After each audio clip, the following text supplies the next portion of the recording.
Après l'inondation de la route nationale numéro 1, village de Eredougou, les membres du gouvernement sont allés constater les dégâts. Ils sont importants et la RN1 reste inondée à la hauteur du village de Eredougou. Le gouvernement se dit affecté par la situation et témoigne du réconfort aux sinistrés, des mesures à l'appui pour éviter la répétition du sinistre. Bernard Combelem est bienvenu. Eredougou, 3 jours après le sinistre. L'eau n'a pas encore libéré les lieux, l'alerte reste de mise.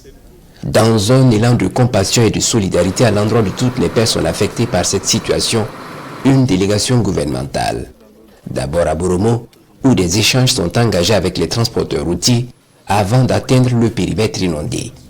Des échanges francs et fructueux qui confirment que ces professionnels du transport en chômage technique ne sont pas abandonnés à leur sort.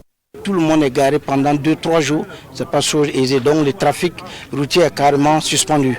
Et le fait de venir remonter déjà le moral, c'est déjà bon. Donc on ne fait que remercier les autorités qui ont été appuyées par les autorités locales.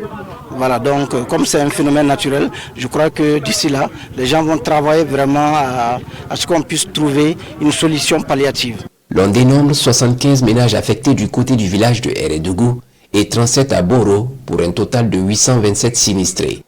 Leurs besoins prioritaires urgents restent les abris, l'alimentation et l'eau potable. Actuellement même, nous avions déjà affrété un camion de vivres et d'effets d'habillement et autres matériels pour pouvoir les soutenir.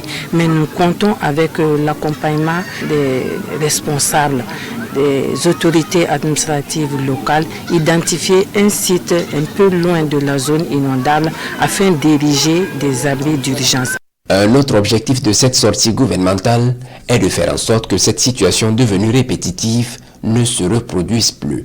Nous avons été mandatés par son Excellence le Président du Faso et son Excellence le Premier ministre et venir voir effectivement des visites ce qui se passe effectivement sur le terrain. On sait qu'il y a plein de désagréments qui se sont posés, notamment pour les usagers de la route et aussi pour les riverains. On avait instruit effectivement de commanditer des travaux, des études, pour qu'on puisse résoudre définitivement le problème d'immersion d'eau ici.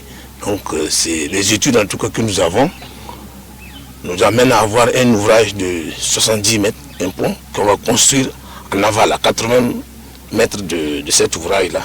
Et on va rehausser totalement la ligne rouge pour permettre aux eaux de couler normalement. Pour toute infrastructure qui est mise en place, notamment routière, il faut la question de la végétalisation. Voilà, il faut reboiser le maximum, ça permet d'amoindrir ce que nous avons comme situation. Et en tant que département en charge de l'eau, nous allons travailler également à la mobilisation des eaux de surface. Parce que vous voyez tout ce qui est tombé, d'ici une semaine on ne verra plus, c'est parti où? Donc ça va se retrouver dans la mer. Donc on peut les mobiliser et les utiliser autrement, tels que les barrages que nous avons. À l'heure actuelle, difficile de faire une évaluation exhaustive des dégâts en raison du statu quo. Et au moment où nous quittions les lieux, le trafic routier était toujours à l'arrêt sur ce tronçon de la RN1.